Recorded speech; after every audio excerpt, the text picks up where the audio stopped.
દાહોદથી જામનગર કેટલા કિલોમીટર મિત્રો દૂર થાય છે અને ત્યાં જવામાં કેટલા કિલોમીટર થાય છે અને કયા રૂટ ઉપર થઈને નીકળે છે, અથવા જામનગરથી તમારે દાહોદ જવું છે તો તમને શોર્ટકટ કયો રૂટ પડશે અને કયા રૂટ ઉપર મતલબ શોર્ટકટ કિલોમીટર થશે, એની બધી માહિતી આપણે આ વિડીયોમાં મિત્રો મળવાની છે કે કયા રૂટ ઉપર નીકળવાથી આપણને કેટલા કિલોમીટર થશે, ત્યાં જવામાં કેટલો સમય લાગશે અને કયા સ્ટેશન ઉપર થઈને આપણે નીકળીએ તો આપણને શોર્ટકટ પડશે। તો વિડીયોમાં મિત્રો ખાસ બન્યા રહેજો અને ચેનલની અંદર નવા હોય આવા મેપને લગતા કોઈ પણ વિડીયો જોવા છે તો આપણી આ ચેનલને સબસ્ક્રાઈબ કરી લેજો મિત્રો। આ બધી માહિતી મિત્રો મેપ દ્વારા જોઈને આપવામાં આવે છે મિત્રો। તો અહીંયા વિડીયોની આપણે શરૂઆત કરીએ। તો જામનગરથી આપણે શરૂઆતમાં દાહોદ જવું છે અથવા દાહોદથી જામનગર જવું છે, ગમે તે બંને એક જ છે બરાબર। તો અહીંયાથી કયા કયા સ્ટેશનો આવશે એ જોઈ લઈએ સૌથી પહેલાં। તો એમાંથી મિત્રો અલગ અલગ રૂટ પર જો તમે દાહોદથી નીકળવા માંગો છો તો દાહોદથી બે રૂટ છે, અમદાવાદ ઉપર થઈને નીકળવાનું છે કે વડોદરા ઉપર થઈને નીકળવાનું છે, બે રૂટ છે। તો અત્યારે હાલની આપણે વાત કરીએ અમદાવાદની। જો તમારે અમદાવાદ ઉપર થઈને નીકળવાનું હોય, અમદાવાદથી રાજકોટ થઈ જો જામનગર, તો એમાં કેટલા કિલોમીટર થાય છે એની મિત્રો આપણે વાત કરી દઉં। અને પહેલાં કયા કયા ગામો આવે છે, મતલબ જે સ્ટેશનો આવે છે મોટા મોટા શહેર એ કયા કયા આવે છે એ તમને ખાસ વાત કરી દઈએ જેથી તમને મિત્રો ખ્યાલ આવે। તો દાહોદથી જેવા તમે મિત્રો નીકળશો એટલે પહેલાં તો મિત્રો તમે આવી જશો ગોધરા। હવે ગોધરાથી મિત્રો મેં તમને બે રૂટ પડે છે, ત્યાંથી વડોદરા ઉપર થઈને નીકળવું હોય તો પણ તમે નીકળી શકો છો અને તમારે નડિયાદ સાઈડ નીકળવું હોય તો પણ તમે નીકળી શકો છો।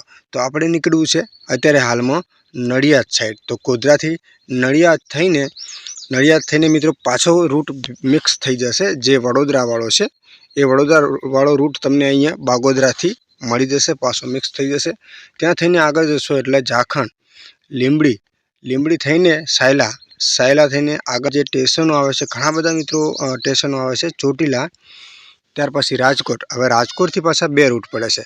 જો રાજકોટથી તમે ખોડીપર થઈને ટંકારા સાઈડ થઈને નીકળવા માંગતા હોય તો ધ્રોલ થઈને પાછું તમે જામનગર પહોંચી શકો છો અને રાજકોટથી પડધરી થઈને નીકળવું હોય તો પણ તમે નીકળી શકો છો। હવે મિત્રો જે તમને સ્ટેશનની મેં વાત કરી ત્યાં થઈને તમારે નીકળવું છે તો એનો તમને ટાઈમ લાગશે 8 કલાક અને 37 મિનિટ। જો તમારી 4 વ્હીલર ઘરની ગાડી હોય તો, બાઇક હોય તો 8 કલાક 53 મિનિટ છે અને ટ્રેનમાં જશો 10 કલાક લાગી શકે છે અને ચાલતા જશો તો તમને ખ્યાલ જ છે।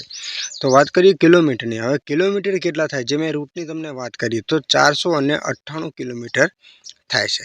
હવે વાત કરીએ મિત્રો આપણે જે વડોદરા ઉપર થઈને નીકળવાનું છે એ વડોદરાવાળા રૂટ ઉપર કેટલા કિલોમીટર થાય છે અને કેટલો એમાં સમય લાગે છે એ પણ આપણે ચેક કરી લઈએ।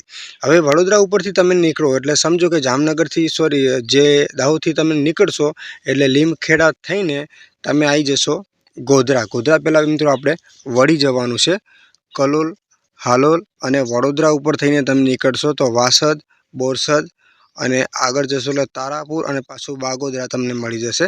હવે બાગોદરા થઈને પાછા એ જ રૂટ ઉપર આપણે નીકળવાનું છે, લીંબડી, સાયલા, ચોટીલા અને રાજકોટ તમારે ફરીથી આવી જવાનું છે।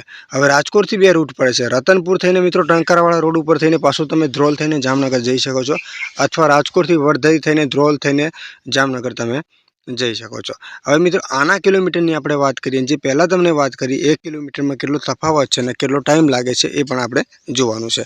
હવે જે આ વડોદરા ઉપર થઈને તમે નીકળો છો તો વડોદરા ઉપર તમને કિલોમીટરની વાત કરીએ તો 513 કિલોમીટર થાય છે। એટલે જે આપણે પહેલાં રૂટ ઉપર નડિયાદવાળા રૂટ ઉપરની વાત કરી તો એમાં 498 હતા તો આમાં 513 છે, એટલે તમે સમજી લો કે અહીંયા 15 કિલોમીટર મિત્રો વધી જાય છે।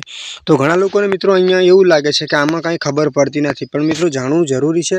આ મેપ દ્વારા તમને માહિતી આપું છું અને તમારે પણ તમને પણ ખબર પડે કે કેટલા કિલોમીટર થાય છે, કેટલું શોર્ટકટ પડે છે, કયા સ્ટેશન ઉપર થઈને નીકળશું તો આપણને શોર્ટકટ પડશે, એવી બધી મિત્રો માહિતી આપણા વિડીયોમાં મળશે અને તમે ઘરે બેઠા પણ બધી માહિતી મેપ દ્વારા મેળવી શકો છો।